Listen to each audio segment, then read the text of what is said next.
জীবনে best friend বলতে কিছু নেই। জীবনের ৩৮ বসন্তে এসে বন্ধুত্ব নিয়ে সাকিবের উপলব্ধিটা এমনই। যুক্তরাষ্ট্রের এক অনুষ্ঠানে বন্ধুত্ব নিয়ে কথা বলতে গিয়ে স্মৃতিচারণ করেন তামিম মুশফিককে নিয়ে। রুবেল ও তাসকিনের সাথে কাটানো সময়গুলো এখনো গেঁথে আছে সাকিবের স্মৃতির পাতায়।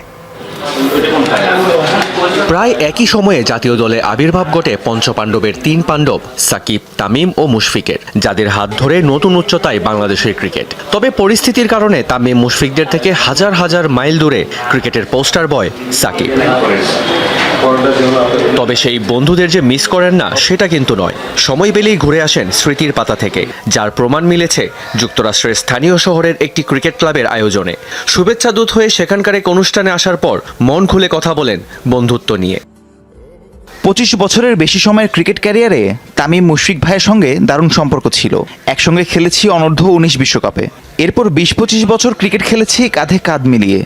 বলা যায় ক্রিকেট জীবনের সবচেয়ে বেশি সময় আমরা একসঙ্গেই কাটিয়েছি। ওরা আমার খুব ভালো বন্ধু।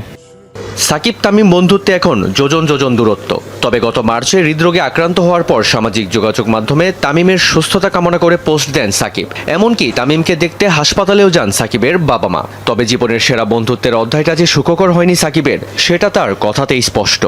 কাউকে বেস্ট ফ্রেন্ড বানানো কঠিন, তবে ক্রিকেটের বাইরে কাউকে বেস্ট ফ্রেন্ড বানানো উচিত। ক্রিকেটে আমার অনেক ভালো বন্ধু আছে, কিন্তু ক্রিকেটের বাইরে আমার বিশ্বস্ত বন্ধু কমই আছে যাদের আমি বিশ্বাস করতে পারি। একটা বিষয় খুব ভালোভাবে বুঝেছি, এই জীবনে বেস্ট ফ্রেন্ড বলে কিছু নেই। যাকে আপনি নিঃশর্তভাবে বিশ্বাস করতে পারেন একমাত্র সেই আপনার আসল বন্ধু। বাকি সব সম্পর্ক সময়, সুযোগ আর প্রয়োজনের উপর দাঁড়িয়ে থাকে। কথা বলতে বলতে ক্রিকেটে কাটানো সুন্দর মুহূর্তের কথাও স্মরণ করেন এই সাবেক অধিনায়ক। বিশেষ করে তাসকিন ও রুবেলের সঙ্গে কাটানো সময়গুলো এখনও নাড়া দেয় সাকিবকে। তাদের সবার সাথেই আমার সম্পর্ক খুব ভালো, তবে আমি সম্ভবত রুবেল হোসেনের নাম বলবো। আমাদের দারুণ সময় কেটেছে। ক্রিকেটের বাইরে আমি, রুবেল, তাসকিন আমরা অনেক মজা করে সময় পার করেছি। আবারও শুরু হচ্ছে সাকিবের ব্যস্ততা। খেলবেন গায়ানায় গ্লোবাল টি-20 লিগে। দুবাই ক্যাপিটালসের জার্সিতে দেখা যাবে অলরাউন্ডার র্যাঙ্কিংয়ে রাজত্ব করা সাকিব আল হাসানকে।